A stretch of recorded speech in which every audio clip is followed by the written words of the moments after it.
Assalamualaikum warahmatullahi wabarakatuh, sobat-sobatku sekalian, para pejuang CPNS. Selamat bergabung kembali dengan saya di channel ini. Semoga Allah Subhanahu wa taala senantiasa memberikan kita kesehatan dan kekuatan. Amin ya rabbal alamin. Oke, pada video kali ini saya kembali akan membahas soal-soal tes karakteristik pribadi, khususnya yang berhubungan dengan sub pokok materi teknologi informasi dan komunikasi. Tanpa perlu berlama-lama lagi, langsung saja kita lihat soal-soalnya satu per satu. Kita mulai dengan soal nomor satu. Perhatikan, saya akan bacakan untuk teman-teman sekalian. Dalam rapat kerja, Anda diminta untuk mempresentasikan laporan menggunakan teknologi informasi yang terkini. Namun, rekan kerja Anda lebih nyaman menggunakan metode presentasi yang konvensional, seperti penggunaan slide manual. Bagaimana Anda menyikapi situasi ini? Kita coba lihat opsinya satu persatu. A. Memaksakan penggunaan teknologi terkini karena lebih efisien dan modern. B. Menggunakan metode konvensional agar rekan kerja merasa nyaman. C. Menggabungkan teknologi terkini dengan metode konvensional untuk mencapai kompromi. D. Mengalah dan membiarkan rekan kerja mempresentasikan dengan caranya sendiri. Dan E.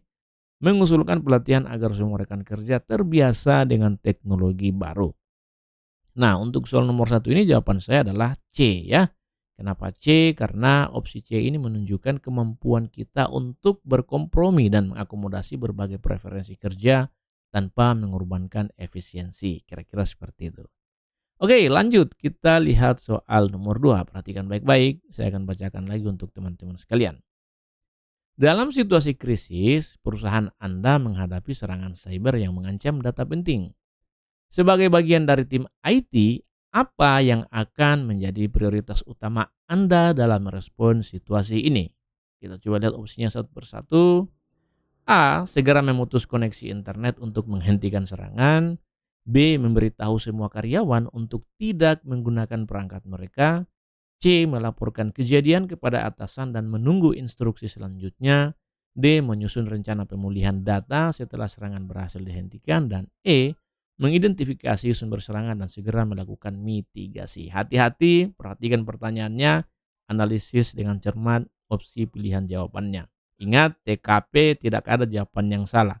Hanya saja kalau kita bisa memberikan jawaban yang paling benar, maka kita akan mendapatkan poin paling tinggi, yaitu poin 5. Nah, kalau misalnya jawaban kita jawaban yang kurang tepat, maka kita akan mendapatkan poin 4, 3, 2, atau 1. Kira-kira seperti itu. Nah, untuk soal nomor 2 ini jawaban saya adalah A ya. Kenapa A? Karena dalam situasi krisis cyber, prioritas pertama adalah menghentikan kerusakan yang sedang berlangsung, terutama jika serangan tersebut aktif dan mengancam sistem secara langsung. Jadi, memutus koneksi internet itu merupakan langkah cepat untuk mengisolasi ancaman dan mencegah penyebaran lebih jauh. Nah, di sini kita bisa perhatikan bagaimana alur respon yang tepat dalam insiden cyber. Ya, pertama, isolasi sistem yang terkena dampak. Kedua, identifikasi jenis serangan. Kemudian yang ketiga, mitigasi ancaman. Dan keempat itu investigasi lebih lanjut. Jadi berdasarkan alur respon ini, maka jawaban untuk soal nomor 2 adalah A ya. Melakukan isolasi segera mungkin. Memutus koneksi internet itu merupakan salah satu bentuk melakukan isolasi. Kira-kira seperti itu. Oke, lanjut soal nomor 3. Perhatikan kembali, saya akan bacakan untuk teman-teman sekalian. Anda sedang mengembangkan aplikasi untuk perusahaan Anda. Namun beberapa rekan mengeluhkan bahwa aplikasi tersebut terlalu rumit dan sulit untuk digunakan.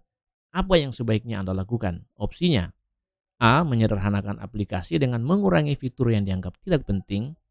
B. Membiarkan aplikasi seperti apa adanya karena fitur-fitur tersebut penting. C. Memberikan pelatihan kepada rekan kerja agar lebih memahami cara menggunakan aplikasi. D. Mengumpulkan umpan balik dari pengguna dan melakukan revisi berdasarkan masukan tersebut. Dan E. Menghentikan pengembangan aplikasi dan mencari solusi lain. Soal nomor 3 ini jawaban saya adalah D ya. Kenapa? Karena mengumpulkan umpan balik dan melakukan revisi itu menunjukkan bahwa kita menghargai pengalaman pengguna dan berkomitmen untuk membuat aplikasi yang lebih user friendly. Jadi ini merupakan pendekatan yang proaktif dan kolaboratif dalam pengembangan teknologi. Nah, setelah melakukan revisi barulah kita mengambil langkah selanjutnya. Oke, selanjutnya kita akan lihat soal nomor 4. Perhatikan baik-baik. Saya akan bacakan lagi untuk teman-teman sekalian. Mudah-mudahan teman-teman tidak bosan-bosan mendengarkan suara saya ya. Oke, Perusahaan Anda menerapkan sistem baru untuk komunikasi internal yang lebih efisien. Namun, beberapa karyawan senior merasa kesulitan beradaptasi dengan sistem ini. Apa yang akan Anda lakukan untuk membantu mereka?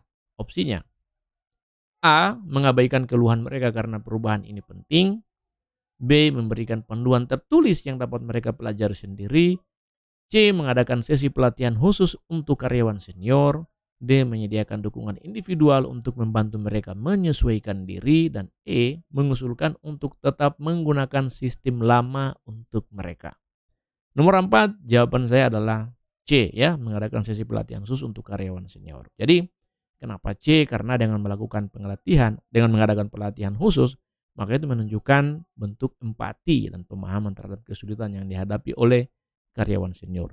Hal ini juga menunjukkan komitmen kita untuk inklusi teknologi dan keberhasilan implementasi perubahan dengan dukungan yang memadai.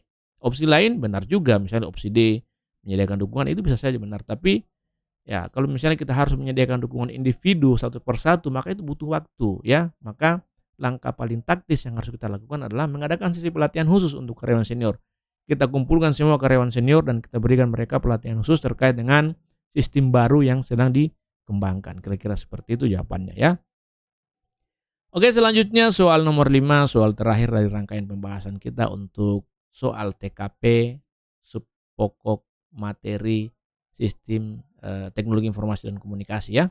Perhatikan, Anda ditugaskan untuk mengelola proyek digitalisasi arsip di kantor Anda. Namun, beberapa arsip yang akan didigitalisasi berada dalam kondisi fisik yang sangat rapuh. Bagaimana Anda akan mengatasi tantangan ini? Opsinya: A. Menunda proses digitalisasi hingga arsip dapat dipulihkan. B. Melakukan digitalisasi dengan cara biasa dan mengabaikan risiko kerusakan. C. Menggunakan teknologi khusus yang dapat meminimalkan risiko kerusakan. D. Mencari alternatif lain untuk menyimpan arsip tanpa melakukan digitalisasi. Dan E. Mengusulkan penggantian arsip yang rusak dengan salinan digital yang ada. Jadi untuk soal nomor 5 ini jawaban saya adalah C, ya. Menggunakan teknologi khusus yang dapat meminimalkan risiko kerusakan. Karena dengan melakukan ini maka ya kita menunjukkan pemahaman akan pentingnya perlindungan arsip yang berharga. Hal ini juga mencerminkan kemampuan kita untuk mencari solusi yang inovatif dan aman dalam menghadapi tantangan teknis. Kira-kira itulah analisis saya. Oke, untuk pembahasan kita pada video yang singkat ini saya cukupkan sampai di sini. Mudah-mudahan bermanfaat untuk teman-teman sekalian. Pada akhirnya, hanya dengan belajar maka cita-cita yang dibilang bisa kita raih. Akhir kata saya ingin mengucapkan wabillahi taufiq wal hidayah. Wassalamualaikum warahmatullahi wabarakatuh. Salam dari saya dosen swasta dan terima kasih.